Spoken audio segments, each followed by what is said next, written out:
오늘도 주 앞에 나와 예배드리는 여러분들과 온라인으로 동참하는 모든 섬김의 가족들에게 하나님의 크신 은혜와 평강이 함께 하시기를 축원합니다.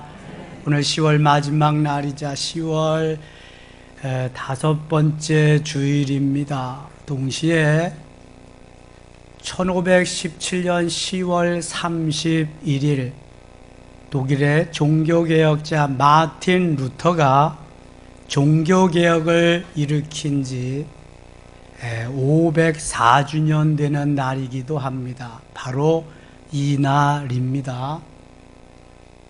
마틴 루터는 구교의 폐단, 면죄부의 폐단을 시위하면서 거기에 95개 조항에 시문을 걸어놓고 로만 캐톨릭의 구교에 저항을 합니다. 그래서 생겨난 교회가 개신교, 우리 기독교입니다. 프로테스탄트라고 하는 저항이라고 하는 의미가 있습니다.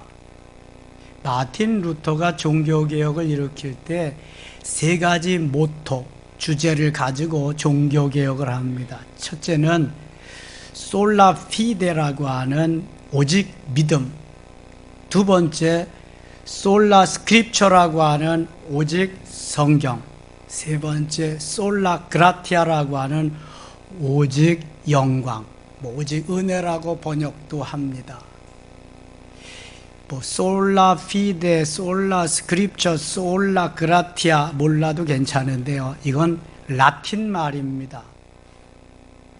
헬레니즘 문화가 그렇게 발달할 때 성경, 신약 성경이 헬라어로 기록이 되어 있습니다. 구약 성경은 뭘로 기록되어 있어요?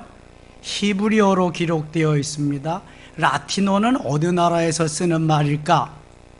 라틴어는 로마에서 쓰는 글자인데 그 유럽 전역에서 이 라틴어를 사용하게 되어서 독일 사람이지만 솔라 피데, 솔라 스크립처, 솔라 그라티아를 외치면서 이렇게 종교개혁을 했던 것입니다. 그래서 오늘날 프로테스탄트, 개신교, 기독교가 생긴 겁니다. 천주교를 기독교라 그러지 않습니다. 천주교는 구교, 개톨릭이라고 말하고 우리 프로테스탄트 신교를 기독교라고 말합니다. 여러 종파가 있어요. 다 신교입니다. 이거 마틴 루터의 종교개혁 덕분입니다. 만일 마틴 루터의 종교개혁이 아니었더라면 오늘도 우리는 저 천주교에 가서 신부님한테 사죄 고백을 하고 그렇게 신앙생활을 했을는지도 모릅니다. 얼마나 귀한 분인지 몰라요. 생명을 내놓고 죽을 것도 각오하면서 구교의 그 교황의 엄청난 세력에 맞서서 결국은 승리하게 되었습니다. 그리고 나서 504주년이 지난 오늘에 우리가 있습니다. 그래서 우리는 행복한 사람인 줄 믿습니다. 사도 바울에게 수식어처럼 그렇게 꼬리표와 같이 따라다니는 말이 있습니다. 가말리알 문화에서 공부를 하고 유대인의 관원이며 로마의 시민권을 가졌고 바리새인 중에 바리새인이고 율법으로는 흠이 없는 자로다. 이야, 엄청난 그러한 사도 바울의 됨됨이를 보게 됩니다. 그런데 사도행전 9장 다메섹 도상에서 예수 그리스도를 만나지요. 그리고 그 모든 자기가 가지고 있는 것이 다 쓰잘데없는 것임을 발견하게 됩니다. 그 후에 모든 가지고 있는 것을 배설물과 같이 버렸습니다. 분토와 같이 버렸습니다. 그리고 죽을 것도 각오하면서 주님의 영광을 위해서 멋있는 그리스도인으로 자리매김하게 됩니다. 그가 세계 최초의 선교사로서 부름을 받고 사도행전 13장부터 28장까지의 주역이 되게 됩니다. 그리고도 일평생 하나님이 부르시는 그날까지 주님 말씀, 주님의 뜻에 순종하면서 모든 삶을 온전히 주님 앞에 맡기게 됩니다. 오늘 본문 13절은 죽을 것도 각오하였노라 하는 그의 결단, 그의 사명감이 절정으로 표출되는 고백을 하고 있습니다. 그렇다면 사도 바울은 어떤 환경에서 죽을 것도 각오하게 되었을까요? 어떠한 환경에서 순교의 길을 선택했을까요? 첫째는 이방인의 손에 넘겨질 것을 알고도 그 길을 갔습니다. 우리 다 함께 오늘 본문 10절과 11절 말씀을 읽겠습니다. 10절입니다. 여러 날 머물러 있더니 아가보라 하는 한 선지자가 유대로부터 내려와 우리에게 와서 바울의 띠를 가져다가 자기 수족을 잡아매고 말하기를 성령이 말씀하시되 예루살렘에서 유대인들이 이같이 이 띠임자를 결박하여 이방인의 손에 넘겨주리라 하거늘. 아멘. 여기 아가보라고 하는 사람은 선지자인데 예언자이기도 합니다. 사도행전 11장 28절에 보면 이 아가보가 흉년이 들 것을 예언하는데 그대로 됩니다. 그런데 지금 사도 바울이 거처하고 있는 곳이 어디냐 하면은 빌립 집사의 가정입니다. 빌립 집사에게 4딸이 있는데 모두가 다 예언자입니다. 빌립도 성령 충만해서 사마리아에 가서 복음을 전해 사도 이상으로 복음 사역을 한 집사님이 빌립입니다. 그런데 그 딸들도 아가보와 마찬가지로 예루살렘에 올라가지 마세요. 거기에 가면은 어려움을 당합니다. 죽음을 당할 수도 있습니다. 만류하는 거예요. 그럼에도 불구하고 사도 바울은 그것을 다 뿌리치고 갑니다. 이 아가보의 예언이 그대로 이루어질 때 그렇게도 사랑하는 사도 바울을 이제는 더 이상 만날 수 없게 될지도 모른다고 하는 불안감에 쌓인 성도들은 바울을 못 가게 붙잡고 권면하고 여러모로 애를 써봅니다. 감옥에 갇힐 수도 있습니다. 생명이 위협할 수도 있습니다. 가지 마세요. 그러나 사도 바울의 결단된 그 마음을 흔들 수는 없었습니다. 그래서 죽을 것도 각오하며 예루살렘 행에 몸을 싣게 됩니다. 두 번째, 예루살렘으로 올라가지 말라고 했는데도 그 길을 선택해서 올라갑니다. 본문 12절 말씀을 같이 읽겠습니다. 우리가 그 말을 듣고 그곳 사람들과 더불어 바울에게 예루살렘으로 올라가지 말라 권하니. 예루살렘에 올라가면 분명히 화가 있을 것을 예언자들이 말함에도 불구하고 불길한 예감이 자꾸만 드는데도 불구하고 사도 바울은 계속해서 예루살렘을 올라가야 된다는 거예요. 여러분, 이게 뭐예요? 이게 사명감입니다. 하나님이 내게 주신 사명으로 내가 살아가는 사람은 어떠한 힘들고 어려움이 있어도 내 목에 칼이 들어와도 그 길을 가야 되는 것이고 그 일을 해야 되는 것입니다. 내가 그것을 면해보고자 어떻게 조금 수를 쓴다 그래도 잠깐뿐이고요, 더 큰 일이 발생하게 되는 것입니다. 사도 바울은 이미 지난주에 묵상한 것 같이 사도행전 20장 24절에서 나의 달려갈 길과 주 예수께 받은 사명 곧 하나님의 은혜의 복음을 전파하는 일을 마치려 하면은 나의 생명을 조금도 귀한 것으로 여기지 아니하노라, 멋있는 고백과 함께 결단을 했습니다. 그리고 오늘 드디어 내가 죽을 것도 각오하였노라. 예루살렘이라 와라, 예루살렘아 와라. 나는 그곳으로 가리라. 죽음아 와라, 감옥아 와라. 어떠한 것도 나에겐 문제가 되지 못하리라 하면서 예루살렘을 향해서 올라가고 있습니다.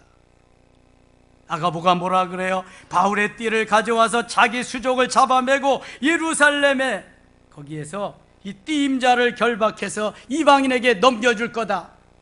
그러니까 바울은 옥에 들어갈 거다, 잡혀갈 거다라고 예언했음에도 불구하고 그것이 바울의 앞길을 막을 수가 없었습니다. 그래서 죽을 것도 각오하고 예루살렘으로 가게 됩니다. 세 번째, 결박당할 것을 알고도 그 길을 갔습니다. 오늘 본문 13절 말씀을 같이 읽겠습니다. 바울이 대답하되 여러분이 어찌하여 울어 내 마음을 상하게 하느냐.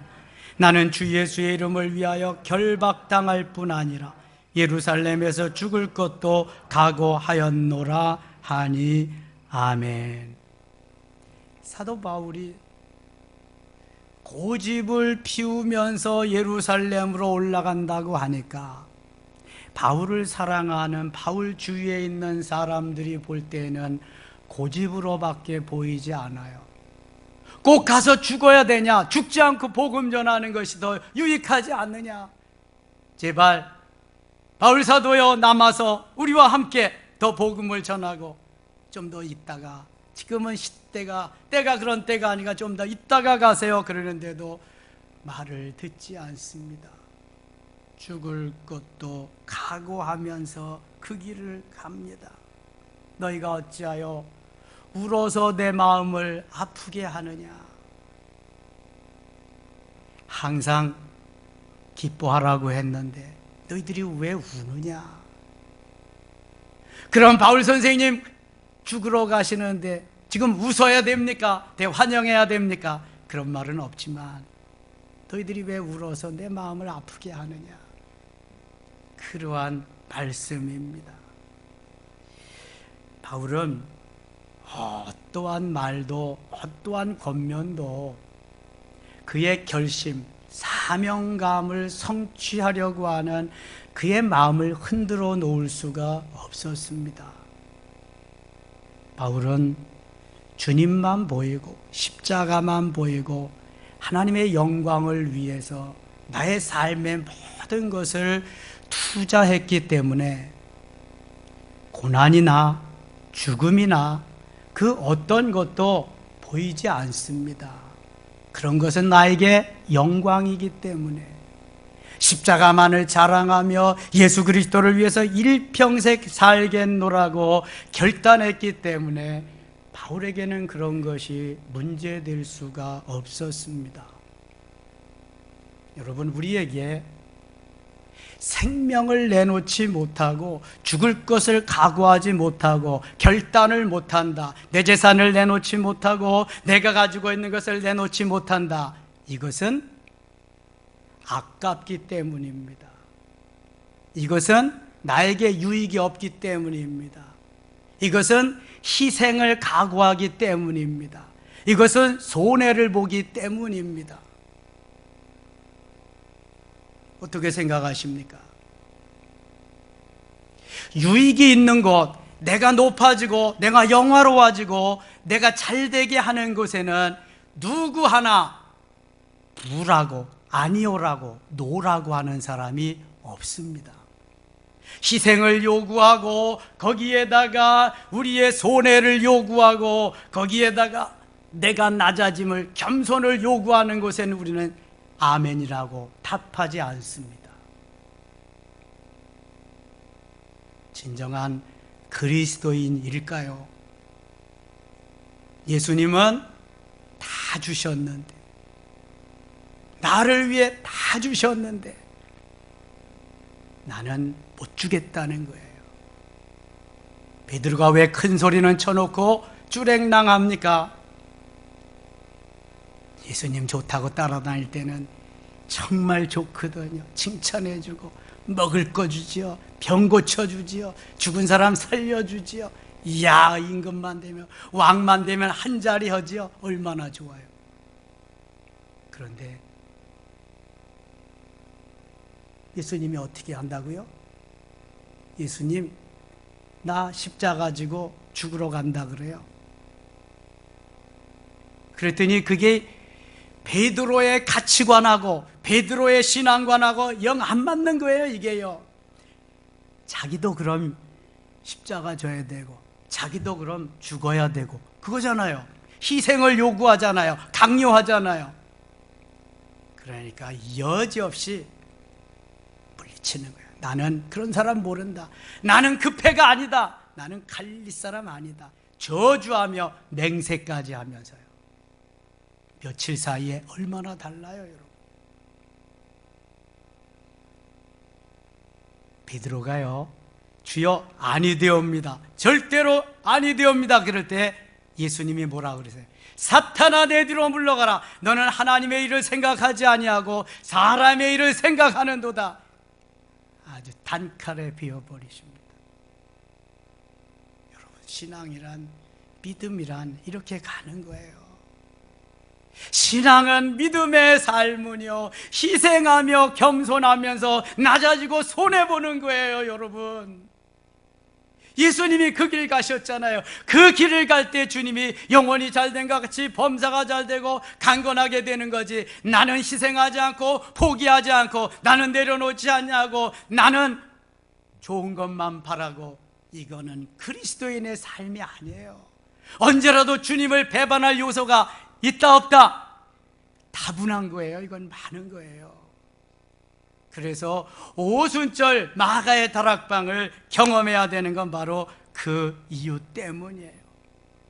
오순절 마가의 다락방에 성령 충만을 경험한 사람들 보세요. 스데반이 최초로 순교합니다. 야고보가 사도로서는 최초로 순교합니다. 생명을 걸고 나아가는 걸 보세요. 은혜 받고 성령 충만한 사람은 십자가를 자랑하며 내 목에 칼이 들어와도 죽을 것을 각오하며 주님과의 약속을 지키면서 가는 거예요. 이게 그리스도인의 삶인 거예요. 이런 사람을 주님은 들어 쓰시는 거고요.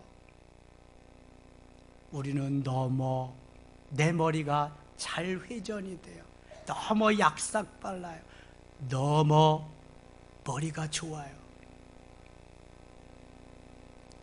그런데요, 머리는 좀 나빠도 신앙이 좋아야 돼. 믿음이 좋아야 돼. 남 놓고 기역자를 모른다고 해도 믿음으로 살아야죠. 머리로 사는 사람은 반드시 후회합니다. 오늘 본문 14절 말씀 보실래요? 14절은 뭐라 그럽니까? 그가 고난을 받지 아니하므로 우리가 주의 뜻대로 이루어지이다 하고 그쳤노라. 아멘. 아무리 옆에서 권면하고 어드바이스 충고를 하고 좋은 말씀으로 가지 마세요. 거기 가면은 옥에 갇힙니다. 거기 가시면 죽음이 기다립니다. 그래도 바울은 그 말 들어요? 안 들어요? 안 들어요. 여기 고난을 받지 아니하므로 권면하는데도 바울이 받아들이지 않는 거예요.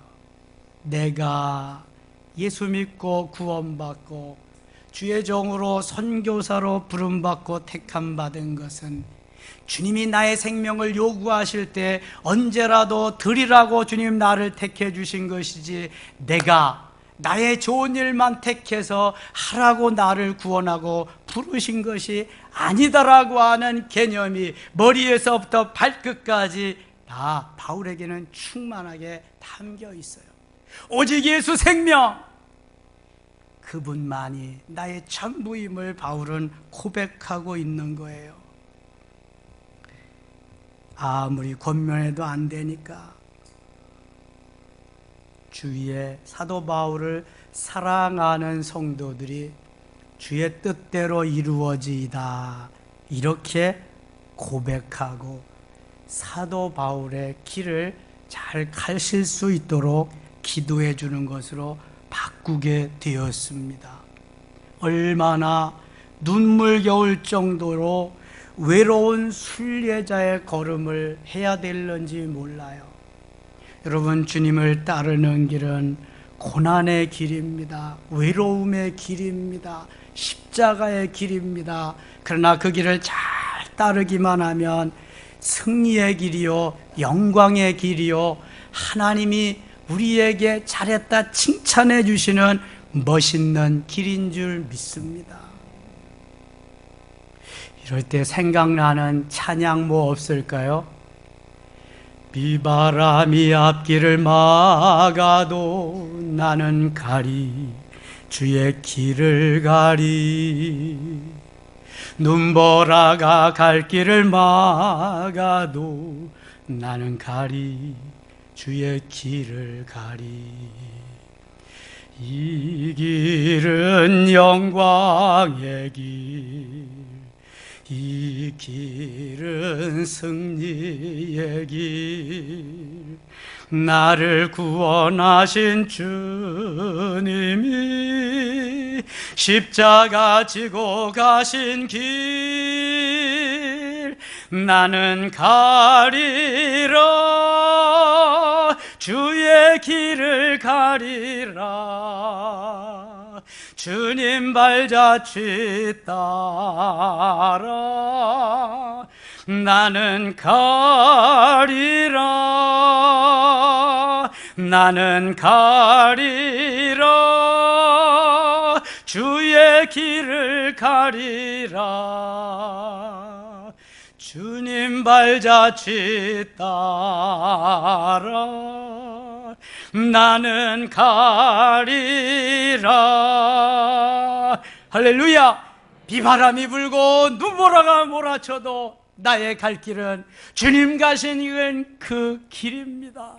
이미 십자가의 길은 예수님이 먼저 가신 길입니다. 예루살렘 올라가서 주님은 십자가에 달리시고 우리에게 모든 것을 다 내어 주셨습니다. 바울이 처음으로 가는 길이 아닙니다. 예수 그리스도께서 먼저 가신 길, 그 길을 따라가는 것 뿐입니다. 사단의 무리들은 기어코 사도 바울의 목을 베어서 피를 보고 싶어하는 것입니다. 이게 이 사단의 계략입니다. 그러나 사도 바울은 이것이 하나님의 뜻이기에 하나님의 영광을 위한 것이기에 조금도 두려움 없이 그 길을 가고 있습니다. 사랑하는 여러분, 우리는 우리의 가는 길을 잘 알지 못합니다. 그리고 우리가 고백할 수 있는 것은 주의 뜻대로 되어지리이다. 주님 뜻대로 하시옵소서. 이것 밖에는 아무것도 없습니다. 예수님도 육신을 가지고 계셨기 때문에 아픔을, 고난을, 통증을 느끼셔야만 했습니다. 십자가를 지는 그 고난이 얼마나 힘들고 아픈 것인 줄 너무 잘 압니다. 고난의 길, 죽음의 길이 얼마나 어려운 것을 너무 잘 압니다. 그래서 겟세마네 동산에서 최후에 이렇게 기도합니다. 하나님, 할 수만 있거든 내 잔을 옮기워 주시옵소서. 그러나 그것은 주님이 이 땅에 오신 목적이 아닙니다. 하나님의 뜻을 이루는 것이 아닙니다. 그래서 빨리 그 기도를 바꾸어 결론을 내립니다. 내 뜻대로 마옵시고 아버지의 뜻대로 되기를 원합니다. 여러분, 내 뜻이 무엇입니까? 내가 영광을 받는 일, 내가 부자가 되는 일, 내가 출세하는 일, 내가 성공하는 일, 내가 좋아하는 일, 내 뜻입니다. 내가 추구하는, 내가 원하는 것입니다. 그러나 아버지께서, 우리 주님이 원하시는 것은 무엇입니까?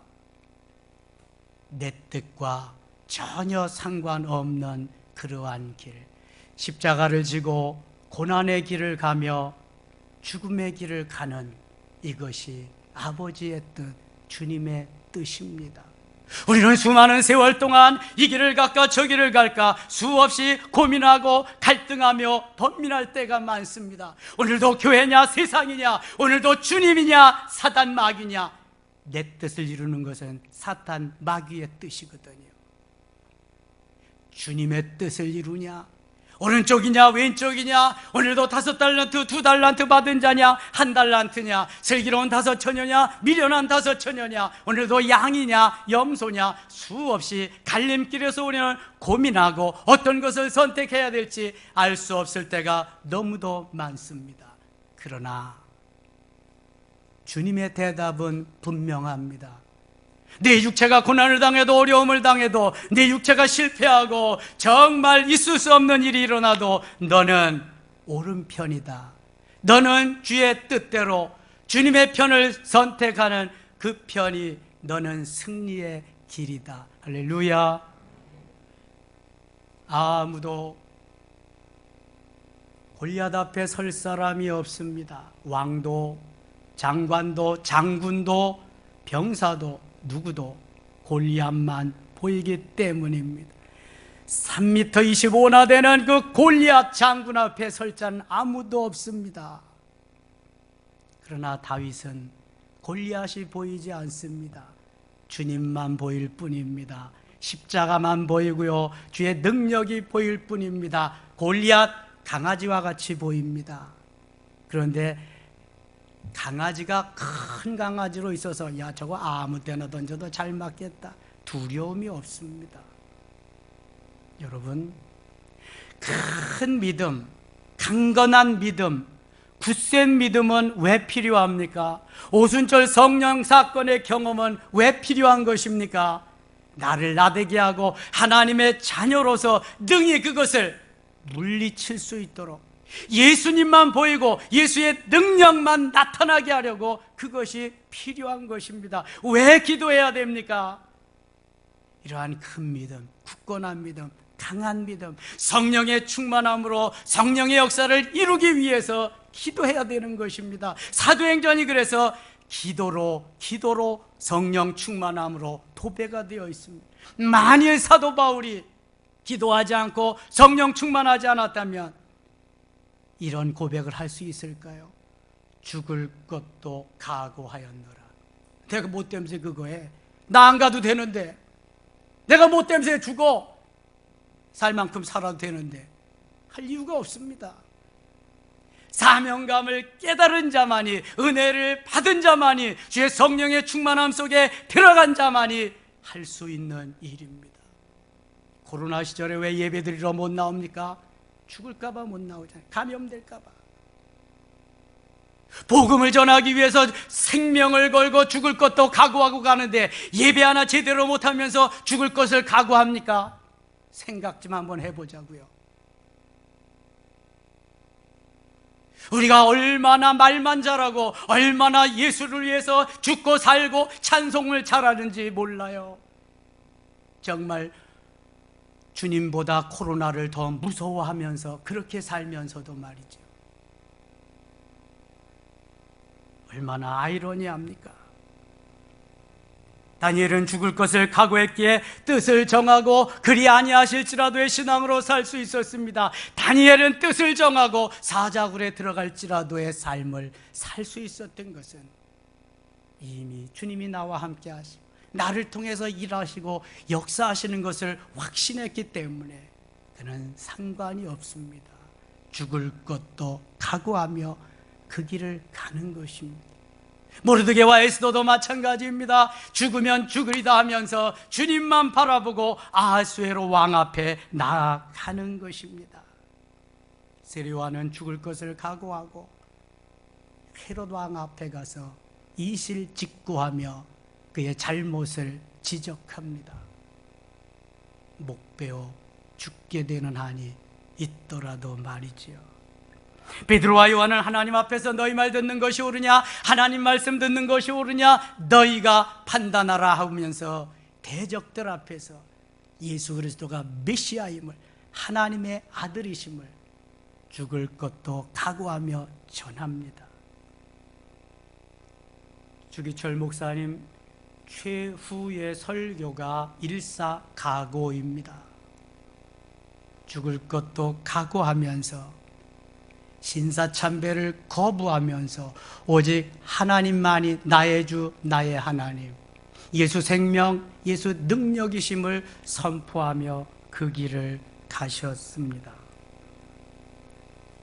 사랑하는 섬김의 가족 여러분, 사도 바울과 같이 큰 믿음, 큰 사랑, 큰 은혜, 큰 능력의 성령 충만의 사람이 되어보시려고 아니하시렵니까?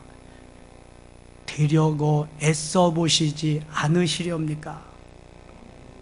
주님이 원하실 때 언제라도 죽을 것도 각오하며 그 자리에 가실 마음은 없으십니까? 하나님은 진정한 그리스도인을 원하고 있습니다. 진정한 하나님의 사람을 찾고 계십니다. 죽을 것도 각오하며 달려갈 수 있는 그 사람, 바로 그 사람 말입니다. 하나님께서 우리 섬김의 교회를 사랑하셔서 코로나 어려운 시절에 모두가 다 문을 내리고 온라인으로 예배하는 시절에도 우리는 한 주일도 빠짐없이 모두 나와서 예배할 수 있었습니다. 그런 의미에서 여러분들은 참으로 대단한 분들입니다. 하나님이 사랑하시는 분들인 줄 믿습니다. 저와 여러분의 합작품으로 죽을 것도 각오하면서 주님 앞에 나와서 예배를 드렸더니 하나님 얼마나 기뻐하시는지요. 여러분 기억하세요. 적어도 그리스도인은 그리스도인 된 정체성이 있어야 됩니다. 아이덴티티가 확실해야 됩니다. 나는 그리스도인이다. 나는 언제 어느 때 누가 와서 뭐라 그래도 주를 위해서 죽을 각오가 되어 있다. 이게 그리스도인입니다. 언제 누구 앞에서도 나는 그리스도인이라고 말할 수 있어야 됩니다. 출세 성공이 막습니까? 돈 버는데 막습니까?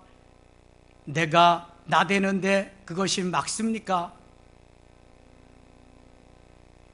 다시 말씀드립니다. 희생하고 손해보고 낮아지고 겸손해짐을 위해서 하나님은 계속해서 우리를 다루고 있습니다. 어디까지? 죽을 것도 각오하는 그 자리까지 말이죠. 그리고 그리스도인들은 품위가 있어야 됩니다. 여러분들의 포지션은 어디에 있습니까? 주일날 포지션이 스마트폰 앞입니까? 저 북한산 그런 그 높은 정상입니까? 바닷가입니까? 어디입니까? 품위를 좀 지키세요. 오늘도 나의 위치는 어디인가? 내가 있어야 할 장소는 어디인가? 내가 거주해야 될 곳은 어디인가? 하나님이 이러한 사람을 들어 쓰시는 겁니다. 그리고 그리스도인으로서의 자존심을 좀 가지세요. 자존감을 좀 가지란 말입니다. 내 자존심 긁어놓으면 중내사냐 이놈 저놈 난리를 치는데 왜 그리스도인의 자존심은 못 지키고 있는 겁니까? 내 자존심 이상으로 그리스도인 된 자존심이 좀 있어야 되지 않습니까? 그러한 자존감 말이죠. 어느 누가 어떤 놈이 와서 뭐라 그러면 어떻습니까? 내 안에 주님 계시는데 그 주님이 나에게 힘 주시고 능력 주시고 그 주님으로 인해 내가 만족한 삶을 살 텐데 그 주님이 나를 높여주시기 위해서 엄청난 것을 주시기 위해서 나를 다루시고 있는데 왜 그 언덕을 넘어가지 못하나요? 왜 그 고비를 넘어가지 못하나요? 왜 그 마지막 시험을 통과하지 못하나요? 다 뭐라고 해도 다 말려도 나의 나됨이 나의 사명감을 완수할 수 있는 그러한 신앙이 있다면 나는 예루살렘으로 올라가는 것입니다. 여러분 예루살렘으로 올라간다는 게 얼마나 의미가 있나 보세요. 바울은 지금 이곳에서의 복음 전함으로 만족하지 않습니다. 바울의 그 하나님이 주신 비전 하나님의 영광을 위해서 바울이 가고자 하는 것은 예루살렘을 통해서 로마로 가기 위함입니다. 예루살렘에서 재판이 다 끝나면 문제이지만 더 큰 죄인들은 저 로마로 호송해서 가이사 앞에 가서 재판을 받아야 됩니다. 그래서 조금 더 나감이 있지만 내가 로마도 보아야 하리라. 예루살렘으로 올라가는 목적은 로마를 보기 위해서입니다. 로마에 가서 가이사 앞에 서야 하리라. 시저 앞에 서야 하리라. 세계 최고의 나라 로마에 가서 복음을 전해야 복음이 온 천지에 온 세상에 전파되리라는 이러한 비전이 있기 때문입니다. 여러분, 아무런 비전이 없는 죽을 것도 각오함은 의미가 없습니다. 예수 그리스도에 대한 비전, 주를 위해서, 복음을 위해서, 하나님의 영광을 위해서 내가 멋있게 살아야 된다고 하는 이 비전 말이죠. 그러면 절대로 무너지지 않습니다. 어떠한 세력도 두렵지 않습니다. 사랑하는 섬김의 가족 여러분, 어려운 시절을 잘 견디었습니다. 여기까지 왔습니다. 이제 내일부터는 위드 코로나 시절입니다. 다 함께 그저 생활하면서 나아가는 것입니다. 힘을 냅시다. 힘을 내서 죽을 것도 각오하면서 주님을 위해서, 복음을 위해서, 하나님의 영광을 위해서 멋있게 쓰임받고 칭찬받는 우리 섬김의 가족들 되시기를 주의 이름으로 축원합니다. 축원합니다. 하나님 아버지 고맙습니다. 정말 이 시절에 죽을 것도 각오하면서 신앙생활하는 사람은 얼마나 되겠습니까? 하나님 고맙습니다. 우리 섬김의 교회가 그 어려운 시절에도 한 번도 주의를 거르지 않고 예배드릴 수 있게 하시니 고맙습니다. 이제 죽을 것도 각오하면서 하나님의 영광을 위해서 주 안의 복음을 멋있게 사도 바울과 같이 쓰임받는 우리 모두 되게 하여 주옵소서. 그것을 위해서 깨어 기도하기를 원합니다. 성령 충만하기를 원합니다. 주 예수 그리스도를 전파하는 복음의 사역자들이다 되게 하여 주시옵소서. 예수님의 이름으로 기도드리옵나이다. 아멘.